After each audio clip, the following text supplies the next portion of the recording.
en México es muy relevante, es de una gran magnitud. En 2022, por ejemplo, fue 9% del presupuesto de egresos de la Federación, aproximadamente 513.000 millones de pesos que gastaron las instituciones de la Administración Pública Federal para adquirir bienes y servicios. Algo que es importante decir es que cada institución tiene dinámicas distintas, ya sea por la naturaleza, por su naturaleza jurídica, por su tamaño o por el presupuesto que tienen asignado, gastan muy distinto, y este es un reto que tenemos en este índice, de homologar una medición única, un número único que nos hable de cómo están gastando las instituciones a nivel federal. Como lo decía Roberto, nuestro insumo de información es la plataforma Compranet, que seguramente han visto, han consultado. Esta plataforma no solo es un repositorio de información, sino también tiene una utilidad transaccional. Ahí las instituciones abren sus procesos, por ejemplo, de licitación pública, sus concursos, y en este contexto las empresas o proveedores interesados presentan sus propuestas, y es esta fuente de información, Compranet, la que nosotros utilizamos para desarrollar el índice. En esta última edición, que me gustaría que vieran las gráficas porque es más revelador en este sentido ver cómo se mueven las dinámicas de compras públicas, pero analizamos 867.000 contratos de la Administración Pública Federal publicados en Compranet y tenemos 27 indicadores. Estos indicadores tienen que ver con los ejes que nosotros consideramos vitales para que las compras públicas se realicen con integridad, que es el eje de transparencia, competencia y cumplimiento de la ley, que les voy a explicar más adelante. Algo que me gustaría compartirles es que esta metodología de riesgos que nosotros utilizamos no solo es aplicable a compras públicas. En este caso, es un conjunto de indicadores que hemos adaptado en el tiempo y que les voy a explicar un poco más adelante, pero también es una metodología que pueden utilizar como servidores públicos, investigadores, estudiantes, en diversos temas, anticorrupción y de otro tipo, para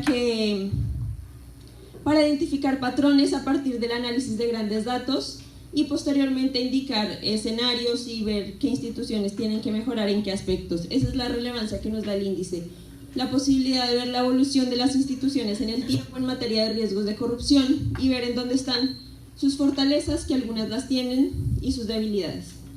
Entonces medimos, como les mencionaba, la competencia, que tiene que ver con la variedad de participación en los procesos de contratación, la transparencia, que nos habla de la disponibilidad de los documentos de contratación, desde el documento del contrato hasta las actas en el caso de los concursos, y también el cumplimiento de la ley, que nos indica, aunque suene básico, si las instituciones en materia de compras públicas están cumpliendo las disposiciones normativas, especialmente las que tienen que ver con los tiempos de publicación en la plataforma Compranet y con el no contratar empresas riesgosas, que es algo que les voy a contar un poco más adelante. En términos generales, el índice nos indica que las instituciones federales que nosotros analizamos, que son todas las que publican en Compranet, aumentaron de 2021 a 2022 70% de instituciones su nivel de riesgo.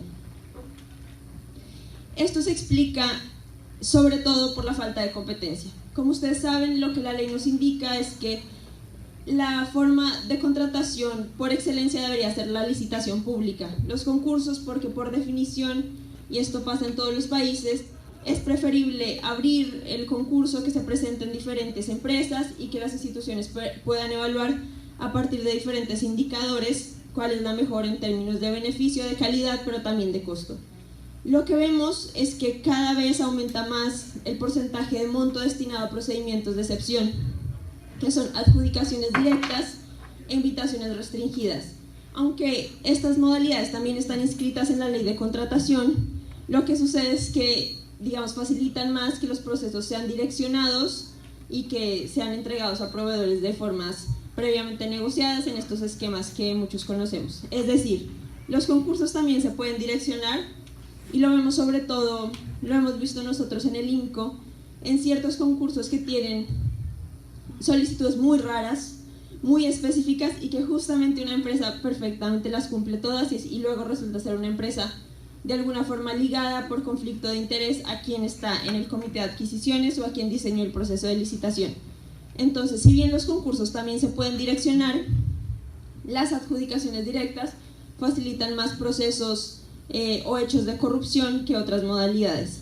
En 2022, para que podamos dimensionarlo, 4 de 10 pesos que gastó el gobierno federal fueron a través de adjudicaciones directas e invitaciones restringidas. Pero lo vemos con mayor fuerza en algunas instituciones. Birmex, por ejemplo, Laboratorios y Reactivos de México, que es una institución que ha sonado más recientemente por el tema de desabasto, porque antes tenía a su cargo tareas de investigación y desarrollo justo de reactivos biológicos, de vacunas. Ahora se está encargando de los procesos de distribución. Y pasa un fenómeno que vale la pena estudiar. Como Birmex no tenía estructura para distribuir los medicamentos en el país porque hacía otra cosa, se vio obligada a subcontratar todos los procesos justo para poder distribuir los medicamentos, y esto nos explica, entre otras cosas, que el 99% del monto que gastó esta institución fue a través de adjudicación directa. En algunos casos se explica la adjudicación, por ejemplo, en las compras de medicamentos cuando son patentes y la ley permite que se adjudique directamente cuando es un único proveedor en el mercado, por ejemplo. Pero en muchos casos, digamos que como hay tantas justificaciones de la ley que permite la adjudicación, las instituciones escogen cualquiera, y hemos visto en el INCO muchos casos de bienes y servicios que por sentido común sabemos que no tienen un único proveedor en el mercado, como los bienes de papelería o lápices, que se justifican bajo este rubro para poder adjudicar directamente. O montos pequeños, también la ley, por practicidad y por funcionamiento de la administración pública, permite que se adjudique directamente cuando los montos no exceden cierto valor, pero las instituciones lo exceden, y esto también lo medimos como un riesgo de corrupción. El ISSSTE, por ejemplo, en 2022, 76% de su monto total se destinó a través de adjudicación directa, en Diconsa y Segalmex el 90%. Entonces, son instituciones que tienen estos patrones de riesgo, un monto excesivamente alto destinado a adjudicaciones directas, y que después, como lo hemos visto en los hallazgos de la Auditoría Superior de la Federación, son instituciones que muestran irregularidades como sobrepagos, sobrecostos, demoras en la entrega de los bienes y servicios. Entonces, el valor de los análisis de riesgo, de las metodologías de riesgo, es que permiten posteriormente, o deberían permitir, que se generaran estrategias de prevención para que no llegáramos posteriormente a un caso como el de Segalmex. Sí, claro. Disculpen, este es un anuncio extraordinario. Alguien tiene un Kia Soul color marrón que se estacionó justo en el estacionamiento que está en la parte trasera del plantel con Alep. Están obstruyendo el estacionamiento. Es un Kia Soul color marrón. Está estacionado en el estacionamiento de tierra justo atrás de Conalep. Entonces, como mencionaba, estos patrones de riesgo de falta de competencia pueden derivar posteriormente en grandes casos de corrupción, y la idea de ejercicios como este de datos y de análisis de riesgos es que se puedan prevenir. Eso ahorita no está sucediendo. Lo que nosotros vemos en las ediciones de año con año es que se repiten y se mantienen, y muchas instituciones siguen contratando bajo estas excepciones de adjudicación, pero también contratando empresas riesgosas, que es otro indicador que nosotros medimos. En el caso de empresas riesgosas nos referimos particularmente a empresas fantasma, empresas de reciente creación, empresas sancionadas por la función pública. Existen casos de instituciones, y lo vimos lamentablemente con un caso reciente del IMSS, de contratación de empresas que ya han fallado en su entrega de bienes y servicios. Esta empresa, particularmente de unos elevadores, que como recordarán derivó en un hecho muy lamentable del fallecimiento de una niña en un hospital del IMSS, ya había sido señalada por su mal desempeño como proveedora del Estado. Y cuando una institución decide contratar una empresa previamente sancionada, no solo incurre en una falta de ley, sino también una falta ética que puede terminar en hechos lamentables como este, pero también a gran escala en fallecimiento de muchos pacientes, como en el caso de adquisición de medicamentos vencidos, como en el caso de adquisición de aparatos e insumos para la salud que no están en buenas condiciones. Entonces, nuestro mensaje con esto es que la contratación de empresas riesgosas, por ejemplo, empresas de reciente creación, no es una falta de ley en sí, la de reciente creación, pero es un riesgo porque existen empresas que se contratan, también lo hemos mapeado en el INCO, el contrato se hace el martes y la empresa se creó el lunes anterior. Entonces, de entrada es sospechoso, generalmente hay algo ahí, pero además son empresas que no tienen o no cuentan con el expertise para cumplir objetos contractuales muy complejos. Sobre todo me viene a la mente el caso de salud, pero también en infraestructura, el caso de obra pública. Una empresa que lleva 1 o 2 meses de creada, pues puede haber un milagro, pero generalmente no tiene la experiencia para cumplir objetos contractuales grandes, complejos y que al final impactan en toda la ciudadanía. Entonces, estos son los riesgos que vemos. 3.500 millones de pesos en 2022 fueron con empresas riesgosas, fantasma, recién creadas y también sancionadas por la función pública. Existe un padrón de la función pública que además es abierto, todos lo podemos consultar, y a nosotros se nos hace sorprendente que las mismas instituciones que contratan no lo consultan. Entonces, contratan empresas que fueron sancionadas por ellos mismos, que ya es bastante sospechoso, pero sancionadas por otras instituciones en el curso de otros contratos.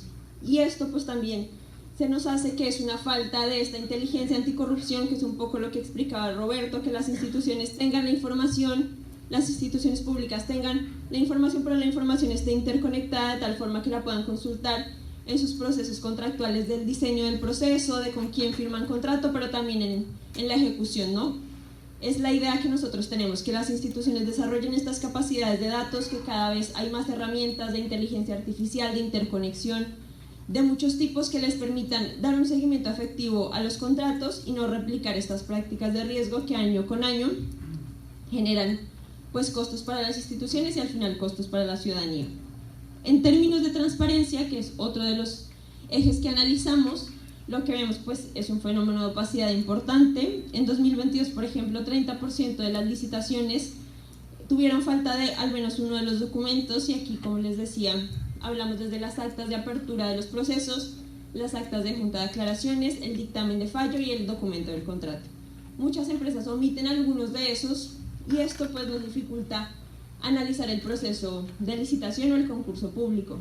Por ejemplo, en algunos concursos no está justamente el dictamen de fallo y no podemos saber por qué esa empresa ganó. Entonces, hay a veces una frase, un resumen en Compranet: ganó por ser la mejor propuesta en términos de precio y calidad, pero no tenemos la certeza porque no se anexa este fallo de los ganadores. No podemos ver el detalle de la evaluación que hicieron las instituciones públicas para determinar que esa era la mejor empresa proveedora. Entonces, la falta de documentos nos genera vacíos para el análisis, pero también es un incumplimiento a la ley, porque las instituciones deben publicar todos los documentos del proceso contractual en tiempo y forma. Este es otro fenómeno que nosotros medimos, el porcentaje de contratos que publicaron el documento del contrato luego del inicio, y tenemos casos de instituciones que 6 meses después del inicio del contrato no han publicado ningún documento en Compranet, o lo modifican, o lo borran y lo vuelven a subir.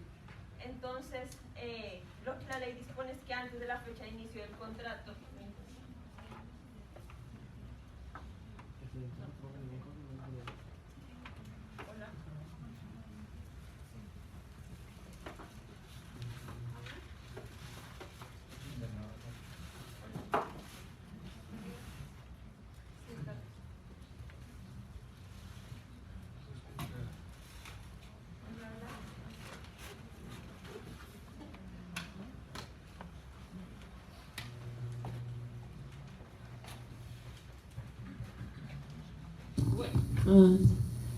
bueno, lo que la ley dispone es que antes de la fecha de inicio del contrato se tenga disponibles estos documentos en Compranet, y aunque Compranet sí es la base más completa que tenemos de compras federales, tiene errores en algunos casos y faltas de publicación. Por ejemplo, alguien preguntaba ahora por las compras de los militares de la Sedena.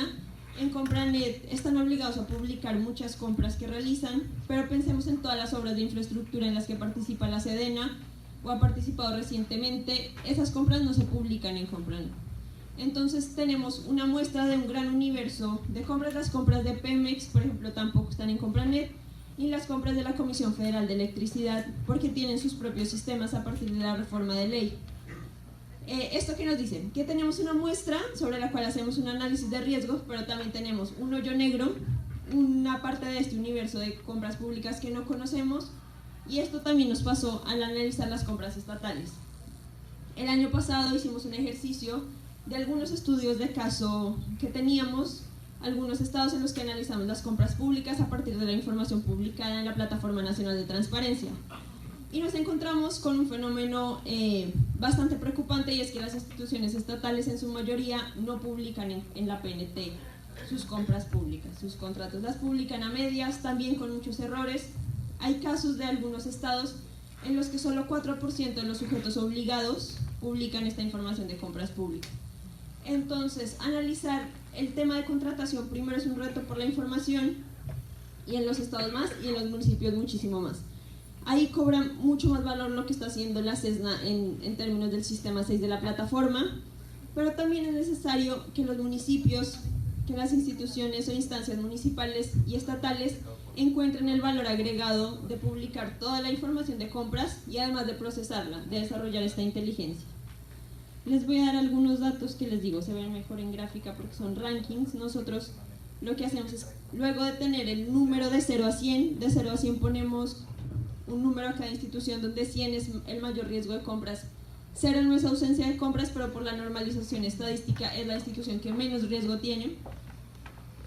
Y ponemos un ranking en el que además las agrupamos por monto, porque les digo a instituciones como las de salud, ISSSTE, IMSS, que gastan muchísimo para instituciones bastante pequeñas que no se pueden comparar para efectos del ranking, entonces las ubicamos por grupo de gasto.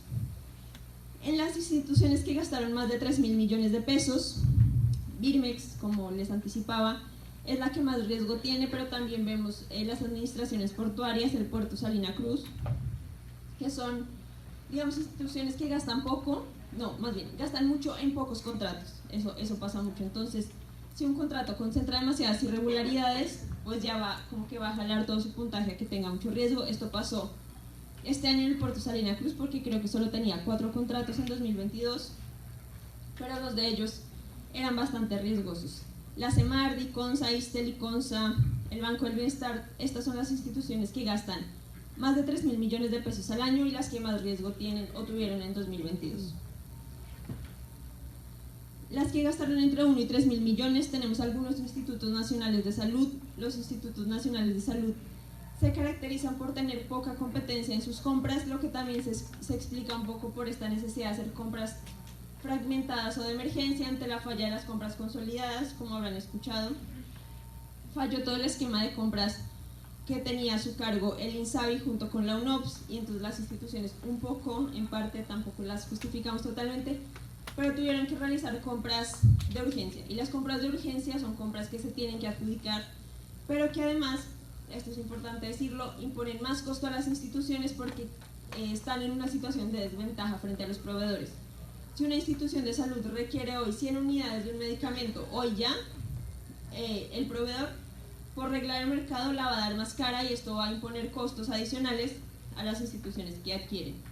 Justo en el INCO hicimos también recientemente un análisis de las compras de medicamentos y encontramos una relación entre el aumento del costo de tratamiento por paciente en el IMSS de enfermedades de alta prevalencia como la hipertensión, el cáncer y la diabetes, porque fueron instituciones que tuvieron que hacer compras más caras, y estas enfermedades se caracterizan por requerir un uso intensivo de medicamentos.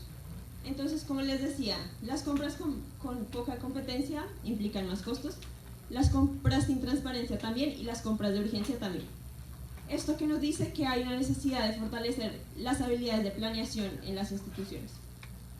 Sobre todo en las de salud lo hemos visto, pero en todas, porque hay un presupuesto limitado, unas necesidades de compra, a veces se pueden prever ciertas cosas, otras, como su nombre lo indica, pueden ser casos fortuitos o eventos de fuerza mayor como los desastres naturales, pero justo se requiere que las instituciones pues puedan planear de la mejor manera posible sus compras públicas y así evitar los sobrecostos que pueden presentarse.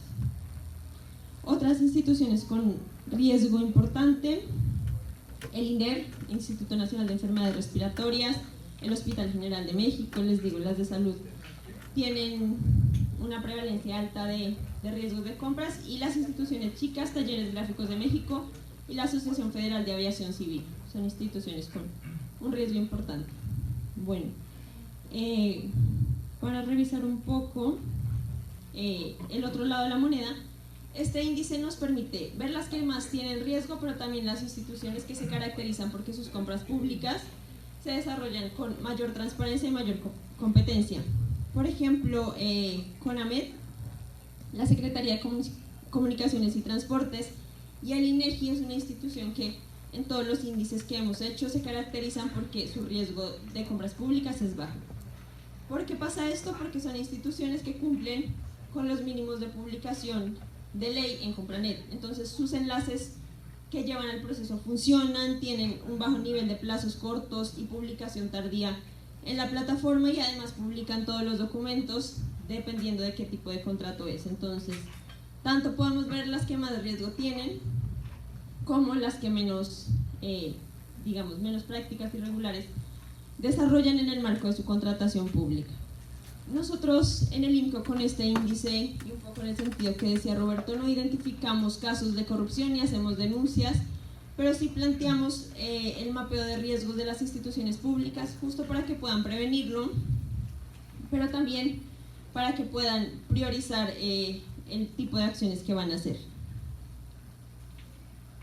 En este sentido, lo que nosotros consideramos es que las instituciones deben primero priorizar los procesos de licitación pública, hacer investigaciones de mercado sólidas y publicar con rigurosidad la información de compras. Algo que nos ha sorprendido mucho es que justamente las investigaciones de mercado que deben hacer las instituciones en ocasiones son de muy baja calidad o son muy superficiales. Y es algo que, por ejemplo, podría mejorarse a través de la coordinación, porque hay instituciones que compran cosas muy parecidas o que se parecen en sus adquisiciones, pero realizan investigaciones de mercado que ya otra institución ha realizado, pero también que son bastante superficiales, lo que nos habla también de una falta de información y a veces de falta de voluntad para hacer los procesos correctamente. En este contexto, ¿qué proponemos nosotros desde el INCO? Primero, fortalecer los procesos de compras consolidadas. En general, es un proceso que tiene ventajas, como les decía, porque cuando se compra grandes volúmenes hay mejores condiciones de precio para las instituciones, y para eso lo que determinamos es que debe fortalecerse la planeación en base a estimaciones de demanda, por ejemplo en el caso de las instituciones de salud, pero también en inteligencia de mercado, inteligencia y procesamiento de grandes datos con las herramientas que actualmente tenemos. También hemos comentado en varios espacios, en varias ocasiones, la necesidad de modificar la ley vigente en materia de justificaciones y excepciones a la licitación pública a través de adjudicación directa. Como les decía antes, en la ley hay muchas disposiciones que justifican exceptuar el proceso de licitación, y en tanto existan, pues las instituciones las van a seguir utilizando. Por eso nosotros creo que proponemos que se haga una discusión desde la reforma legal a la ley de adquisiciones, para que se revise la pertinencia de que existan tantas justificaciones a la adjudicación directa, y esto conlleva a los riesgos posteriores que les he contado un poco. Ya no la pueden ver, pero en el INCO tenemos una plataforma que es dinámica, se puede consultar en tiempo real para ver los riesgos en las instituciones federales. También tenemos algunos estados en un proyecto que hemos ido desarrollando poco a poco, y lo que nos interesa es poner esto a disposición del público en general para que se consulten cuáles son las empresas. Por ejemplo, se puede buscar por proveedor o por institución o por tipo de bien y servicio y ver qué riesgos de corrupción tienen las compras públicas. El mensaje que siempre damos, y ya parecemos un poco repetitivos, pero es importante decirlo, es que estos son recursos públicos, y por eso somos tan insistentes en que las compras se hagan con cuidado. A veces siento que hay una falta de información porque no se conoce a detalle las malas prácticas, solo se conoce lamentablemente las consecuencias, pero estas prácticas se hacen día con día en muchos niveles de gobierno, en muchas instituciones, y lamentablemente es un costo un poco oculto que no vemos cuando hablamos de costos de corrupción, pero es algo que pesa como sociedad y que pesa en el presupuesto público, y por eso hay una obligación de prevención de las instituciones públicas y también de los servidores públicos, de implementar estas estrategias de mejora y prevenir que se repliquen las prácticas de riesgo en las compras públicas. Entonces, esas son nuestras principales conclusiones: que el riesgo en las instituciones federales se mantiene desde hace tiempo, también en las instituciones estatales, y que lo que se requiere es reforzamiento y en algunos casos aparición de las capacidades de inteligencia, de información y de datos para publicarlas en tiempo y forma y también para conducir los procesos de contratación de la mejor manera posible. Bueno, pues lo voy a dejar aquí por el tiempo, por la presentación. Gracias por su tiempo. Si tienen preguntas, estaré feliz de escucharlas.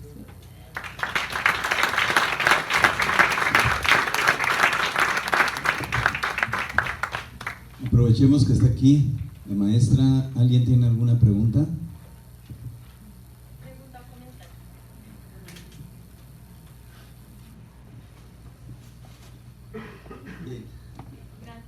Bien, de no ser así, solicitamos la presencia de la licenciada Denise para que en nombre de la titular de la Secretaría de la Honestidad y la Función Pública, licenciada Rosina del Villar Casas, le haga el agradecimiento correspondiente.